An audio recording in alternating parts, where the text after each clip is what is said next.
September 17th, 1944. Near the Siegfried Line, Western Germany. The rain has been falling since before dawn, turning the forest floor into a slurry of mud, pine needles and broken leaves. Somewhere ahead, artillery thumps with dull regularity, not close enough to panic, close enough to feel. Steam rises from soaked wool uniforms as American infantrymen crouch along a shallow hedgerow, rifles resting on muddy berms, fingers numb but steady. Private First Class Daniel Red Callahan pulls his helmet lower and exhales. The smell around him is familiar now. Wet earth, cordite, and something else that doesn't belong on a battlefield. Coffee, not the weak, burned sludge he remembers from training camps back home, but real coffee. Hot, bitter, strong enough to cut through exhaustion. A mess sergeant squats beside a dented field stove a few yards behind the line, pouring from a blackened percolator into tin cups while rounds crack overhead.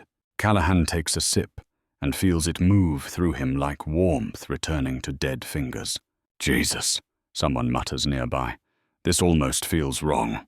The firefight ahead collapses faster than expected. A few scattered shots, a white cloth tied to a rifle barrel. Then figures emerge from the tree line.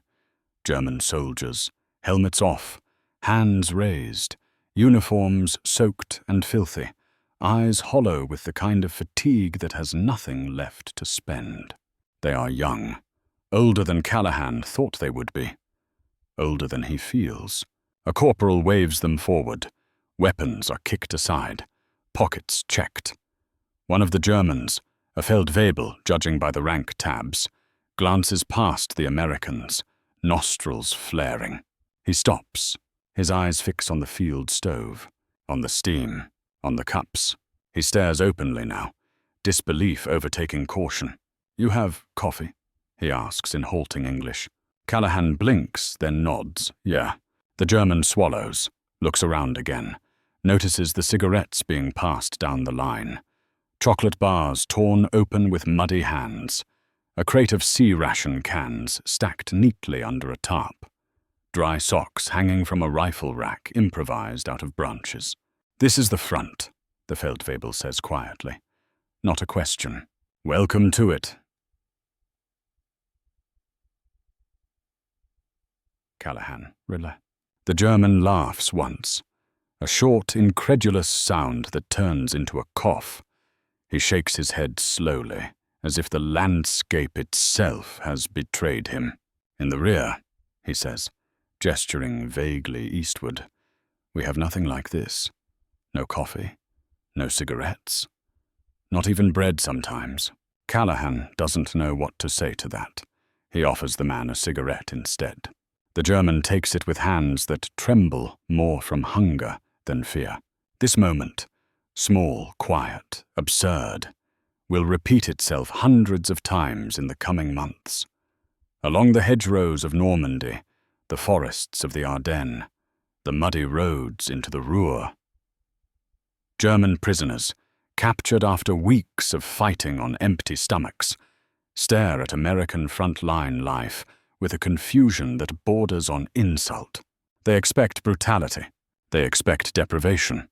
They do not expect comfort. Not here, not under fire. The US Army did not advertise this reality.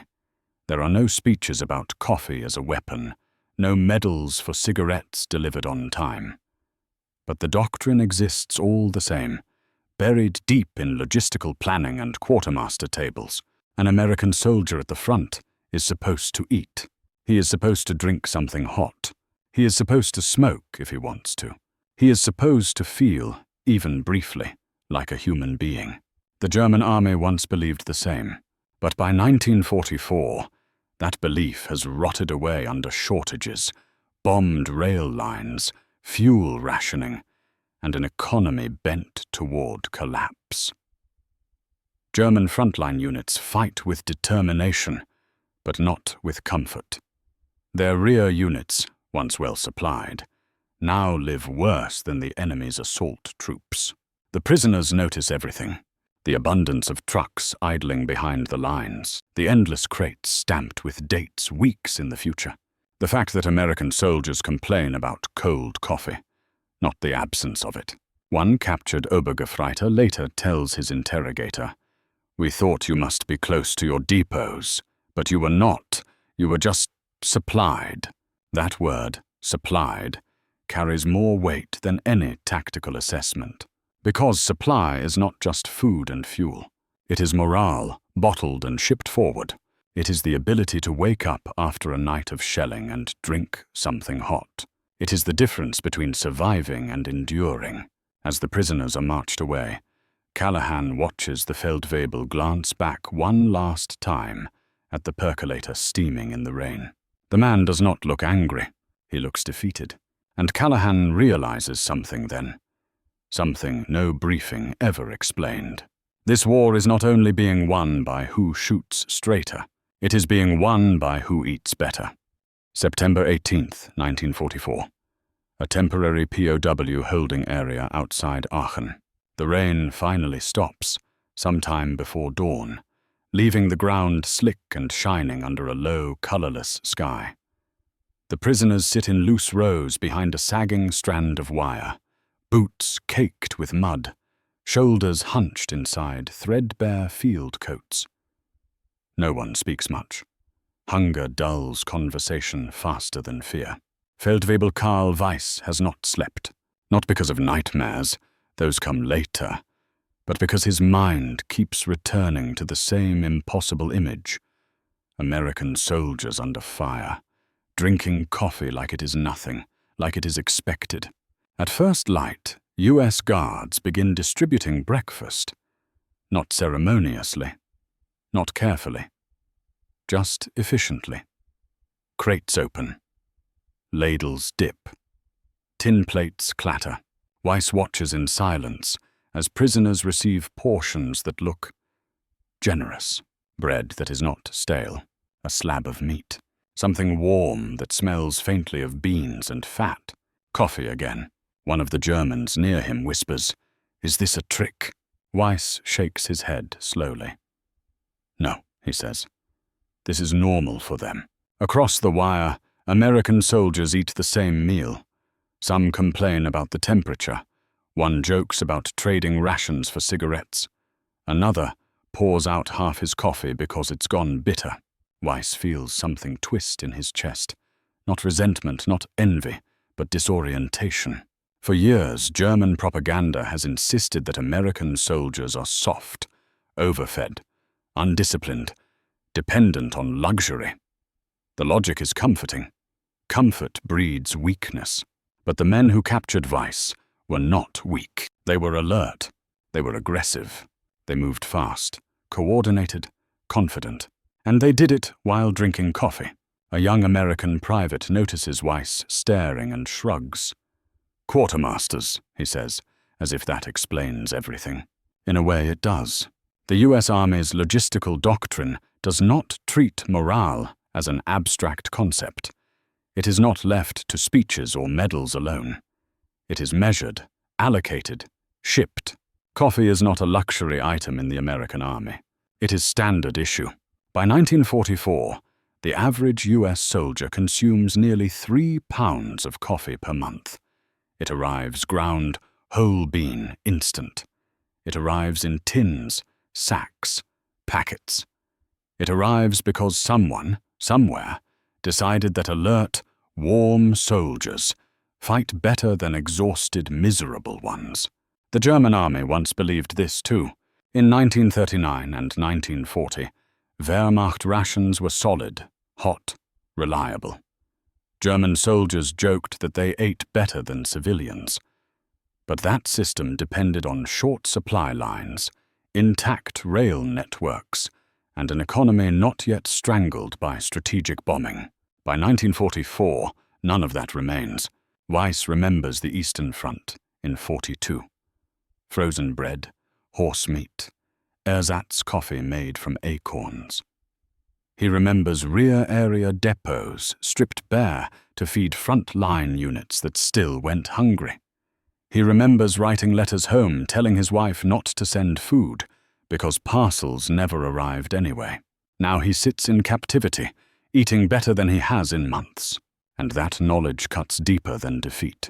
An American intelligence officer makes his rounds mid-morning, clipboard tucked under one arm.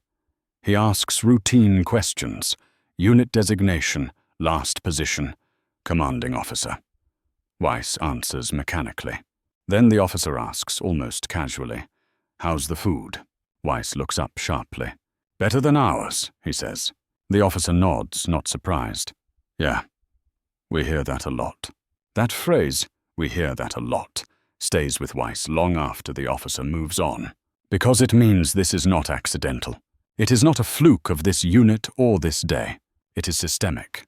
Later, as trucks rumble past the holding area, fuel tankers, ammunition haulers, refrigerated supply vans, Weiss counts them out of habit. He loses track after 20 ton. In his army, trucks have become rare things. Fuel is hoarded. Engines are silent more often than not. Men march because vehicles are reserved for officers or emergencies. Here, engines idle. Supplies move constantly. The Americans do not behave like an army scraping by. They behave like an army planning for tomorrow. One of the prisoners, a former logistics clerk from Cologne, mutters quietly, "They are not feeding soldiers. They are feeding a system." Weiss thinks of the hedgerow fight the day before, how the Americans attacked without hesitation, how they did not pause to consolidate, how they pushed forward immediately as if energy were renewable. Now he understands why. Hunger teaches caution. Comfort permits momentum. The German army has been fighting for survival. The American army is fighting for progress. That afternoon, Weiss is offered another cigarette. He takes it without protest this time. As he exhales, he feels the strange, bitter clarity settle in. This war is already lost, not because German soldiers lack courage, but because courage alone cannot compensate for empty stomachs, cold nights, and the slow erosion of morale. The Americans have solved a problem Germany no longer even knows how to frame. They have made endurance sustainable. And for the first time since the war began, Weiss understands that the front line is not defined by where the shooting happens. It is defined by where the supplies arrive. September 1944, somewhere between Cherbourg and the German border. If you follow the coffee backward, it leads you away from the wire, away from the rifles, away from the mud, and into something far larger than the battlefield. It begins in warehouses the size of small towns, private first class. Thomas Red Malloy stands on the tailgate of a deuce-and-a-half truck, clipboard in hand, watching pallets roll past on conveyor belts. Each pallet is stamped with stencils: coffee ground type 2, coffee instant, sugar, creamer.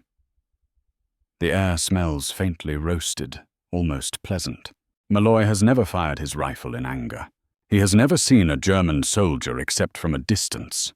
But today, he is moving enough coffee to wake an armored division. Malloy belongs to the Quartermaster Corps, an organization most frontline soldiers only think about when something goes wrong. When boots don't arrive, when rations run thin, when coffee runs out. The rule is simple. The coffee never runs out. That rule does not exist because of sentiment. It exists because the US Army learned something early in the war, in North Africa, in the Pacific, and painfully in 1942, that exhaustion kills momentum faster than bullets. So coffee is prioritized, not as a morale extra, as fuel. The Army calculates it that way.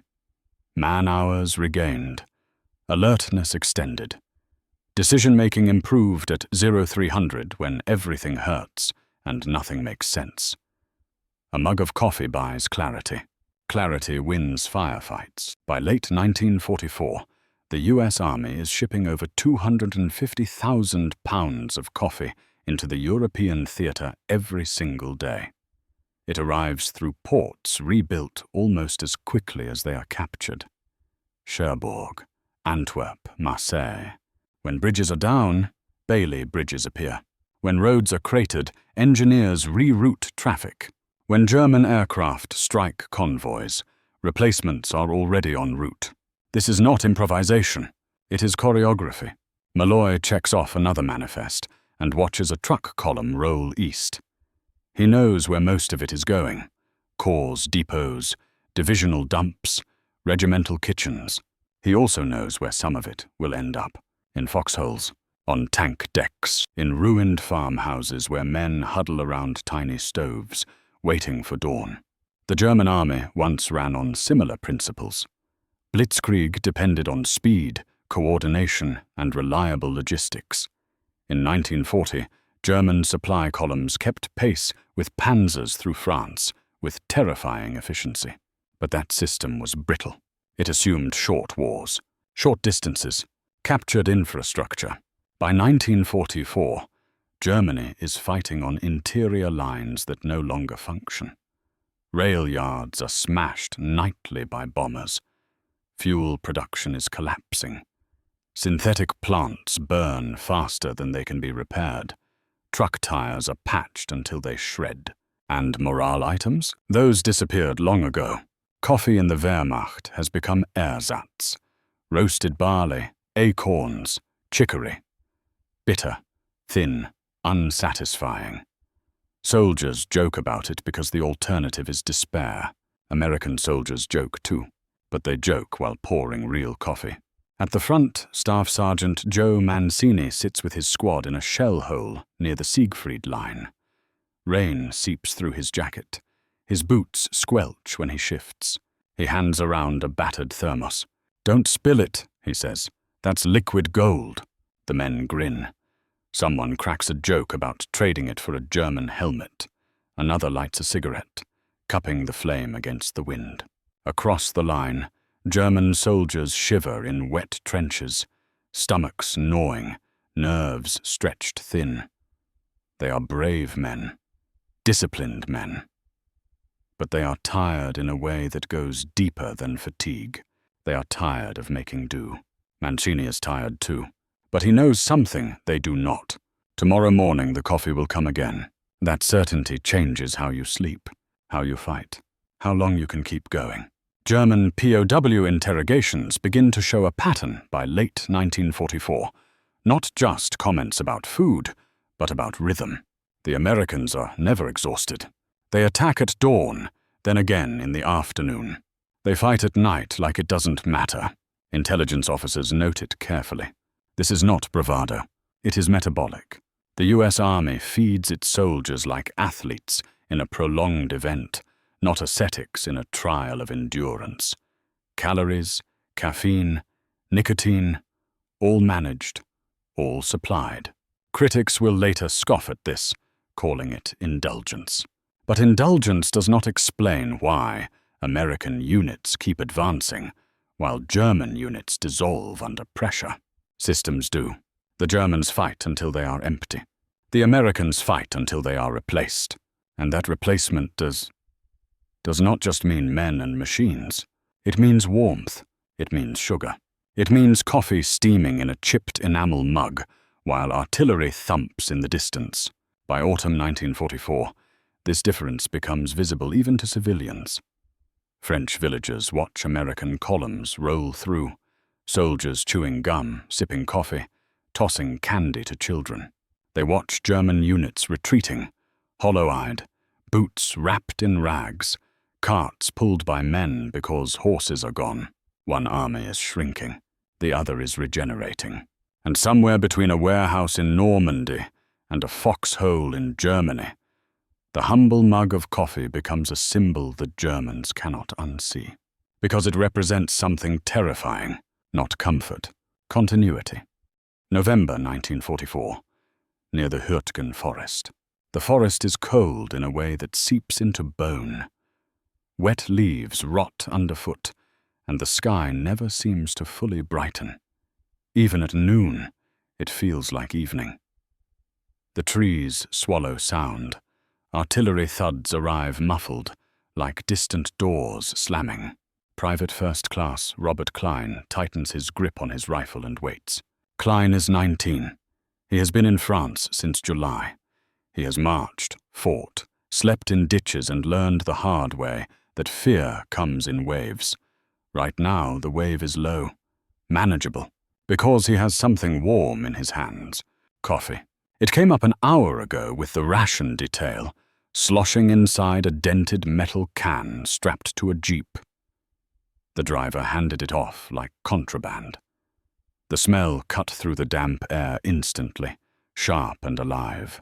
Klein took a sip and felt his hands stop shaking. That matters more than anyone writes down. Across a clearing, a group of German soldiers are being herded back toward an improvised POW collection point. They are mud-caked, hollow-cheeked, eyes darting. They have fought hard in this forest, ambushing, counterattacking, melting back into cover. Now they are done. One of them, a Feldwebel in his 30s, stubble thick on his jaw, stares openly at Klein's mug, not at the rifle, not at the guards, at the steam. When the Germans are searched and seated, Klein's lieutenant steps forward. He speaks passable German, enough for instructions. Sit, no talking.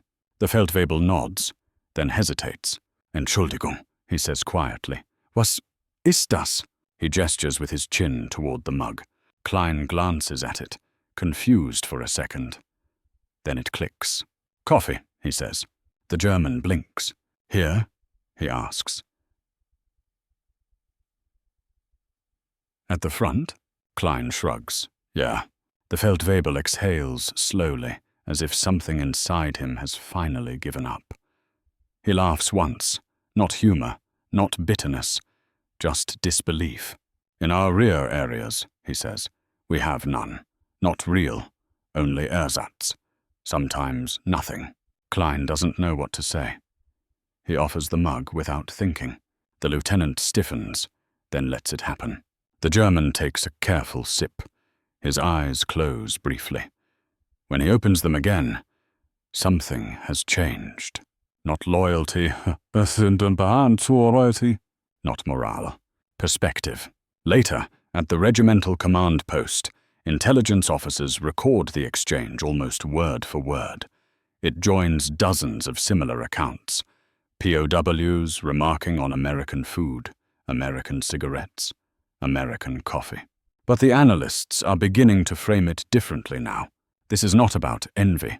It is about arithmetic. The German army is asking men to fight on empty, physically and psychologically.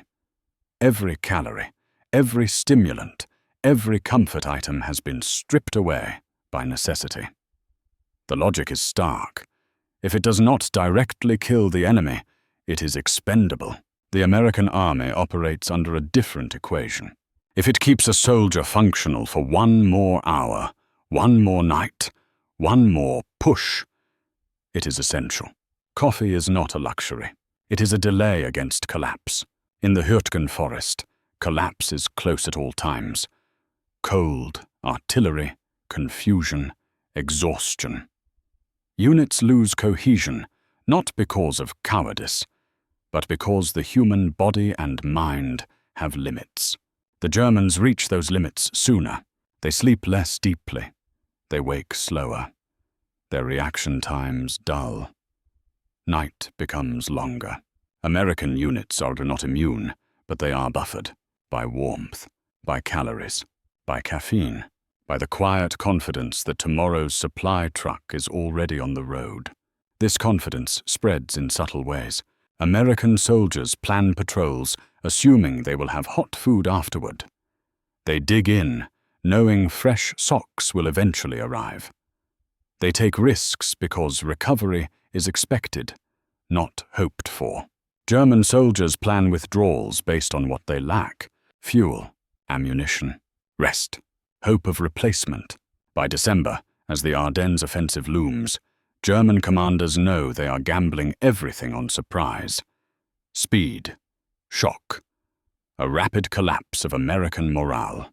They believe, or need to believe, that American soldiers are soft, comfortable, dependent on luxuries. They are wrong. American soldiers are sustained, not spoiled. When the German attack crashes into the Ardennes and snow blankets the forests, American units are caught off guard. Yes, but they do not unravel. They freeze. They bleed. They fight. And behind them, the supply system bends but does not break.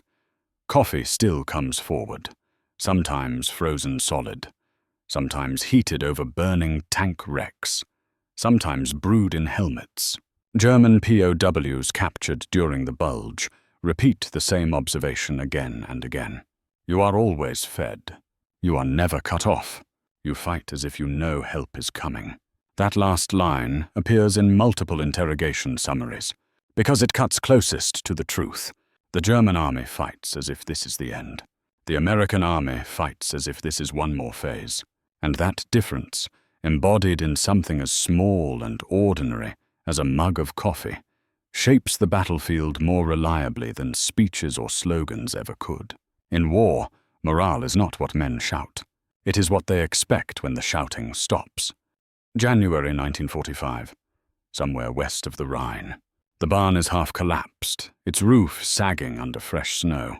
Inside, straw has been trampled into a sour-smelling paste by boots and bodies. A temporary POW holding area. No fences yet, just guards, cold air, and the certainty that the war is moving east without the men inside. Obergefreiter Karl Weiss sits with his back against a wooden beam, hands wrapped around a tin cup.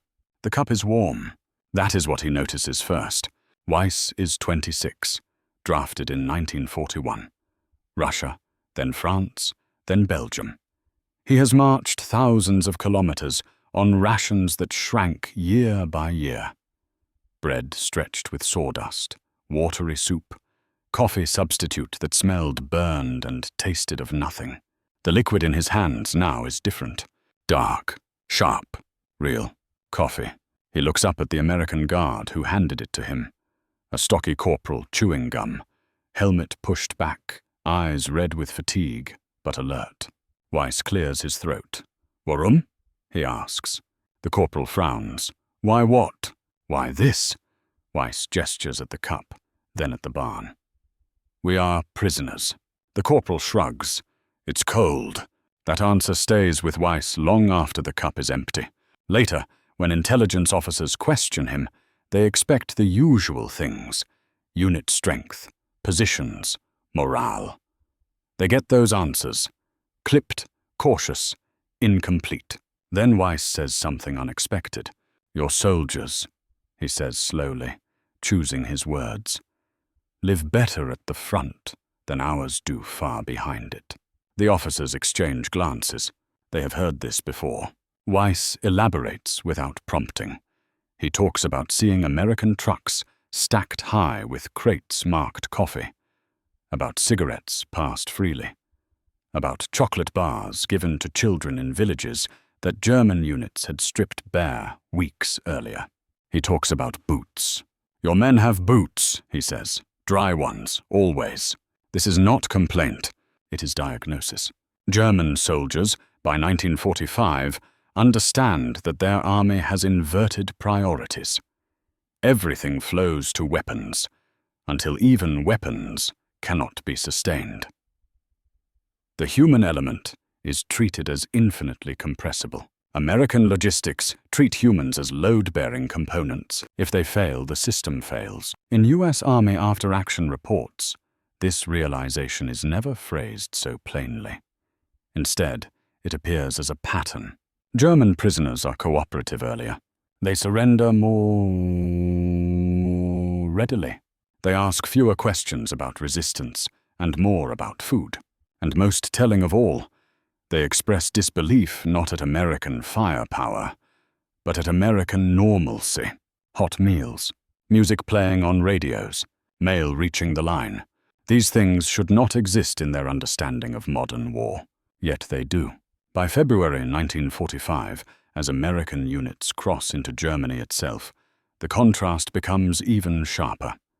Towns that German troops have defended desperately are taken, and within days, American supply trucks roll in behind the infantry, bringing coffee, bread, medical supplies, cigarettes. POWs watch this transformation in silence. One captured lieutenant remarks to an interpreter, "If we had been fed like this, we might have fought longer." The interpreter writes it down exactly as spoken, because it explains too much to ignore. The American army does not break German resistance through comfort alone. It breaks it by making endurance one-sided. German soldiers fight knowing that hunger, exhaustion, and shortage will only worsen. American soldiers fight knowing that hardship is temporary. That knowledge shapes behavior under fire. In March, near Cologne, an American sergeant named Frank Delgado pours coffee from a battered percolator into canteens before a dawn patrol. A group of newly captured German soldiers watches silently. One of them finally speaks. "You drink this before attacking?" he asks. Delgado nods. "Yeah." The German shakes his head, almost smiling. "We would drink schnapps," he says, "only when there was no other choice." Delgado doesn't respond. He doesn't need to. The difference is obvious now, even to the defeated. As the Rhine is crossed and resistance collapses into pockets and retreats, German officers begin to articulate what they could only sense before. They were not beaten because they lacked courage. They were beaten because they lacked sustainability. Their war demanded sacrifice without replenishment. America's war demanded output and planned for replacement. Coffee is not the reason Germany loses, but it is evidence. Evidence that the United States understood something fundamental about modern war, that morale is not manufactured by ideology alone, but by logistics that respect human limits. When the fighting ends in May, Allied interrogators compiling final reports note a recurring phrase from German POWs. "Wir waren müde." We were tired, not just of fighting, of hunger, of cold, of knowing tomorrow would be worse than today. American soldiers were tired too, but they were tired with a thermos in hand. And in war, that difference decides how long an army can remain an army. April 1945. Somewhere near the Elbe, the front has dissolved into motion. Columns of American trucks move east along shattered roads, engines droning steadily, tires throwing mud against fenders already coated in dust from France, Belgium, and Germany. Infantry units ride whenever they can, rifles stacked, helmets pushed back, faces drawn but alert. Private First Class James Holloway sits on a crate of rations in the back of a deuce and a half, cradling a tin mug. Coffee again. It is not especially good coffee. Burnt, overbrewed, thick with grounds. But it is hot, and it is there. Every morning, every halt, every time the column stops long enough to breathe. Holloway barely thinks about it anymore. That is the point. Across the road, a small group of German prisoners marches under guard. One of them, a middle-aged Feldwebel with grey in his hair, stares openly at the truck. Not at the rifles, at the crates. "Immer Kaffee," he mutters, "always coffee." The American guard hears it and laughs. "Yeah," he says, "they don't let us forget it." What neither man articulates is that this cup of coffee represents a second battlefield, one invisible to maps and casualty figures. A war of supply chains, of priorities, of assumptions about what soldiers need in order to function. By 1945, the US Army has refined its system to the point where morale items are not luxuries. They are embedded in planning documents. Coffee, cigarettes, chocolate, letters from home, all tracked, allocated, shipped forward deliberately. Not because American commanders are sentimental, but because they are empirical. They have learned, through bitter trial in North Africa and Italy, that hungry, exhausted soldiers fight worse, think slower, and break sooner. The Germans learned the opposite lesson, and never unlearned it. Their system demanded endurance without relief, hardship as virtue, deprivation as proof of commitment. When supplies dwindled, morale was expected to compensate. It did not. By the winter of 1944 to 45, German rear units are living worse than American frontline troops. POWs notice immediately. They comment on it obsessively. American reports record it without embellishment. Prisoners express surprise at availability of hot food and beverages close to front. Surprise. As if it violates the rules of war they were taught. In post-war interrogations, German officers struggle to explain the collapse of morale that preceded military defeat. They cite air power, fuel shortages, Soviet pressure, but again and again, they return to the same quiet admission. Our men felt abandoned, not by strategy, by the system that was supposed to sustain them. American soldiers, by contrast, complain constantly about the coffee being too weak, the cigarettes the wrong brand, the bread stale by the time it reaches the line. But they complain within a structure that continues to deliver, and that breeds confidence. When you know tomorrow's meal will arrive, you think about tomorrow. When you do not, you think only about survival. This is why German resistance crumbles so unevenly in the final months. Units with fuel and food fight. Units without surrender quickly, sometimes without firing a shot. One captured captain puts it bluntly. "We did not fear your weapons," he tells an American major. "We feared running out of everything else." After the war, historians will debate whether coffee and cigarettes truly mattered. They will tally divisions, factories, aircraft production. But veterans, on both sides, remember the small things, the smell of brewing coffee at dawn, the warmth of a cup in frozen hands, the moment you realized someone had planned for you to still be human today. In that sense, German POWs were not marveling at American generosity. They were recognizing American intent. An army that feeds its soldiers well intends for them to keep fighting.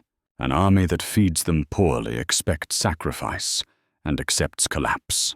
The United States did not win the war because its soldiers had coffee, but it won because it understood that wars are fought by bodies before they are won by numbers. And bodies run on more than orders. When the last prisoners are processed, when the guns finally fall silent, many German soldiers carry home one enduring memory of their enemy. Not the bombs, not the tanks, but the shock of realizing, too late, that the men facing them in the mud were warm, fed, caffeinated, and ready to fight again tomorrow. That is how logistics becomes morale. And morale becomes momentum, and momentum becomes victory.